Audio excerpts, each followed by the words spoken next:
প্রদক্ষিণ আর অসংখ্য মন্দির বানায় দিয়ে আর 48 টাকা ফেরত নিয়ে বাড়ি চলে আসছে। কেন? তিনি পৃথিবীর এমন কোনো ভাষা নাই যে জানতেন। এটা স্বয়ং ভগবানের কৃপা। তিনি পৃথিবীর সব ভাষাই জানতেন। কোন ভাষায়? এটা 70-এর উপরে ভাষায় এই গীতা লেখা আছে। 70 প্রকার ভাষা দিয়ে গীতা লেখা। যে যে দেশে সেই সেই দেশে চলছে।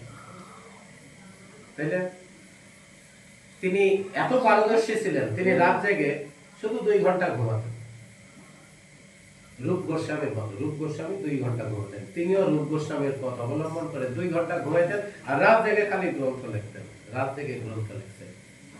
যত গীতা দেখেন সারা পৃথিবীর মধ্যে শ্রীমদ্ ভগবত গীতা যত প্রাধান্য পাচ্ছে। সারা পৃথিবীর মানুষ পড়ে, সৌদি আরবের মানুষ পড়ে, পাকিস্তানের মানুষ পড়ে,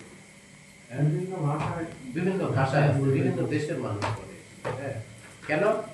এই শ্রীমদ্ ভগবত গীতা এই 700 শ্লোক এত সুন্দর কথা পৃথিবীর আর কোন গ্রন্থের মধ্যে নাই।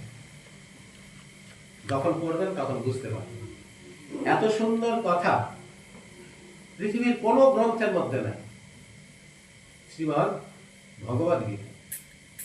কারণ এখানে জীবের কল্যাণের কথা লেখা আছে, জীবের মঙ্গলের কথা লেখা আছে, জীব কিভাবে উদ্ধার হয়ে চলে যাবে, কিভাবে জীব ভগবানের ধামে পৌঁছবে সেটা এখানে লেখা।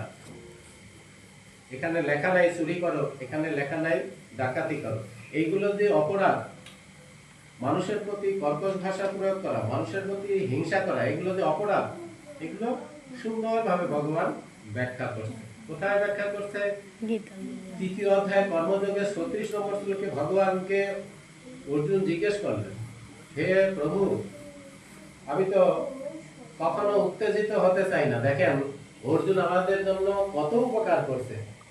তিনি 85টা শ্লোক বলছে, আমি তো উত্তেজিত হতে চাই না, কিন্তু হে গোবিন্দ, হে ঋষিকেশ। ঋষিকেশ কেন বলা হলো তাকে? ঋষিক মানে ইন্দ্রিয়, তিনি সমস্ত ইন্দ্রিয়কে নিয়ন্ত্রণ করেন, এই জন্য তার নাম ঋষিকেশ।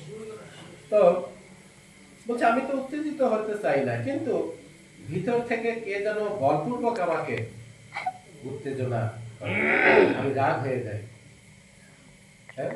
তখন বললেন ভগবান, কি বললেন? ইহা কাম, কাম হলো সব থেকে খতরনাক